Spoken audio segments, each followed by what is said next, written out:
Salut à tous, bienvenue dans cette nouvelle vidéo. On va évoquer l'actualité football du jour.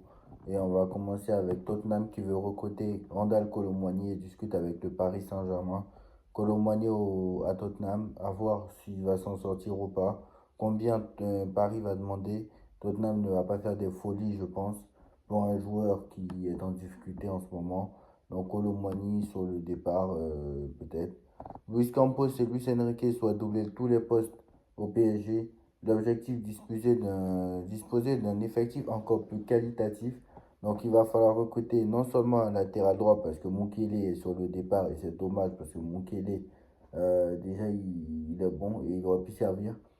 Donc si tu recrutes Zabarni, donc c'est bon.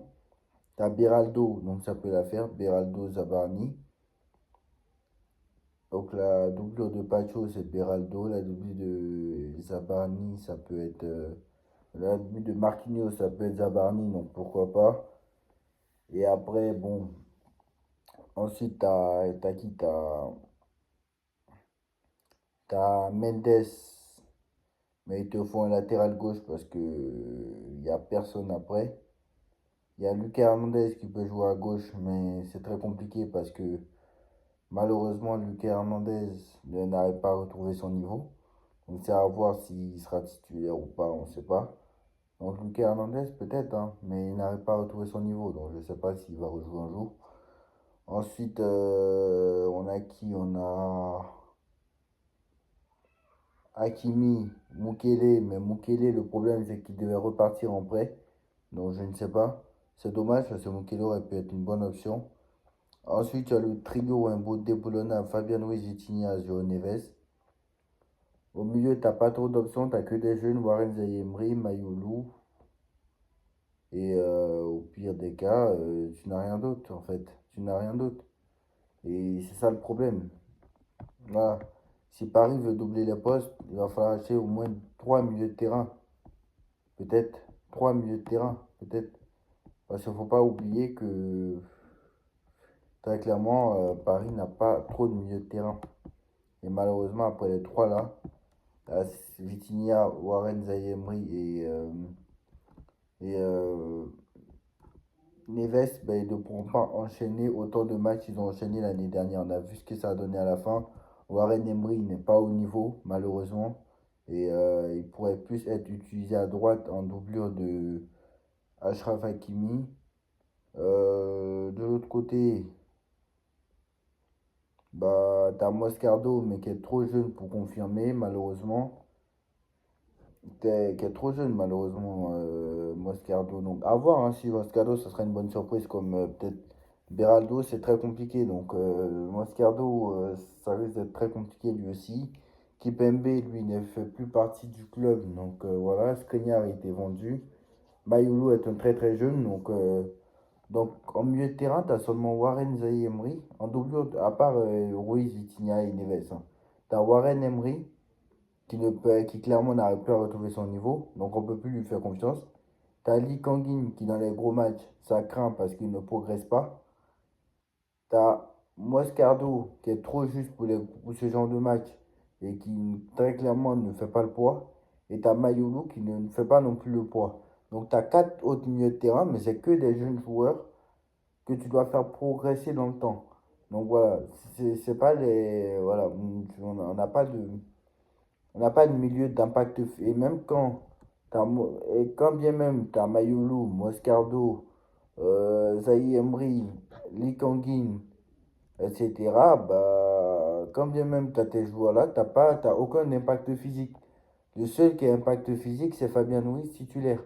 Donc très clairement, je ne sais pas en fait. Je ne sais pas du tout ce que ça peut donner. Donc il va falloir au moins acheter un milieu de terrain supplémentaire. Pour essayer de concurrencer, pourquoi pas essayer de faire tourner un peu plus souvent. Et en attaque, bon, tu as Désiré Doué, tu as Ousmane Dembélé qui joue maintenant numéro 9 donc je pense qu'il va y rester la saison prochaine avec Ramos. Ramos, normalement, en cas de belle offre, Paris devrait le vendre, mais je pense qu'il va rester. Donc si on compte Ramos plus Dembélé, c'est bon.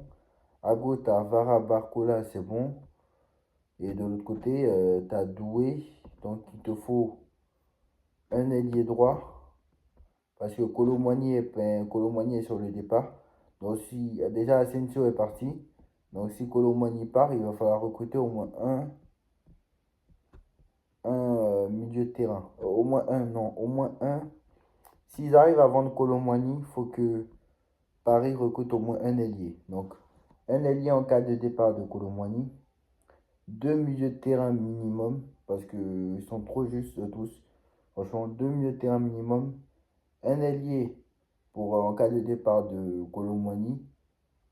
Sinon, offensivement, c'est pas la priorité. On me parle, d'ailleurs, on parle d'Akliouche. Akliouche est la priorité, mais on va en parler tout à l'heure. Akliouche est la priorité, mais enfin, Akliouche est la priorité. Akliouche veut venir au Paris Saint-Germain, mais ce n'est pas trop la priorité pour l'instant. Donc voilà, ça reste à voir. Donc voilà, pour l'instant, le Paris Saint-Germain veut attendre pour finaliser Zabarni. Donc les négociations entre le PSG et Zabarni touchent à leur fin. Donc apparemment les négociations sont terminées. L'écart entre les deux clubs est désormais inférieur à 5 millions d'euros pour finaliser le deal. C'est Fabrizio Romano qui nous l'a dit. Donc normalement je pense que Zabarni devrait venir. Donc on sait que Tottenham est intéressé par Kolo Muani, mais je pense que Kolo Muani à Tottenham, ça va être très compliqué. Après Tottenham joue la Ligue des Champions, donc pourquoi pas. Euh, donc voilà, Chevalier, apparemment Paris veut mettre Chevalier numéro un. Est-ce que c'est une bonne idée? Moi, je pense pas. Pas se séparer au moment où Donnarumma est à son meilleur niveau. Peut-être on va le payer après. Donc voilà, je dis pas que j'ai pas confiance en Chevalier. Je dis pas qu'il n'a pas fait de bon match. Mais bon, quand tu sors un gardien qui t'a presque fait gagner la Ligue des Champions sur la phase d'élimination directe, bah quand même, ça fait mal. Je suis désolé, mais ça fait mal. Donc voilà, moi j'attends ça. C'est clair que le début de saison ne va pas être exceptionnel. Moi je pense que le début de saison va pas être exceptionnel. Parce que sous les deux saisons de Enrique, on l'a vu sous les deux saisons. Je me rappelle très bien des deux premières saisons de Enrique. Les deux premières saisons de Enrique en début de saison, c'est toujours moyen. Ça va toujours doucement. Un peu comme le Real Madrid maintenant. Un peu comme le Real Madrid toujours d'ailleurs.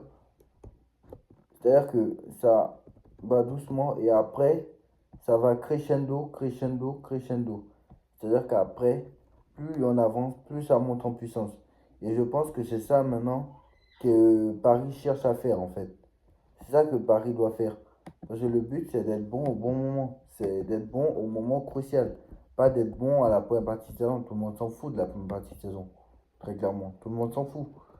C'est l'essentiel, c'est ce qu'on va retenir, c'est à la fin. Parce que c'est en Ligue des Champions, malheureusement, on te juge. Et quand tu te fais éliminer en huitième, malheureusement, c'est pas une bonne saison, entre guillemets. On a bien vu ce que ça a donné quand Paris, avec Galtier, par exemple, avec Pochettino, avec Galtier, quand on faisait, vous vous rappelez, quand on faisait, bon après, bon, surtout avec Galtier, parce qu'avec Emery, c'était pas mal. Avec Tourelle, c'était pas mal. Il a fait 14 victoires en 14 matchs. On a vu en deuxième partie, de saison, ça s'est compliqué un peu. Depuis United, ça s'est compliqué. On a vu avec Galtier, non, Pochettino, bon, c'était toujours catastrophique. Galtier, lui, il a fait deux bons premiers mois. Après la Coupe du Monde, ça s'est dégradé. Janvier et février, ça s'est tout dégradé en deuxième partie de saison. On a vu, mais par contre, avec Enrique, c'était pas du tout le cas, hein.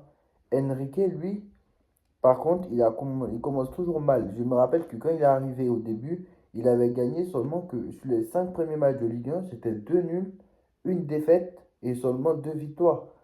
Il avait perdu contre Nice, il a gagné contre Lens et Lyon, et il avait gagné contre...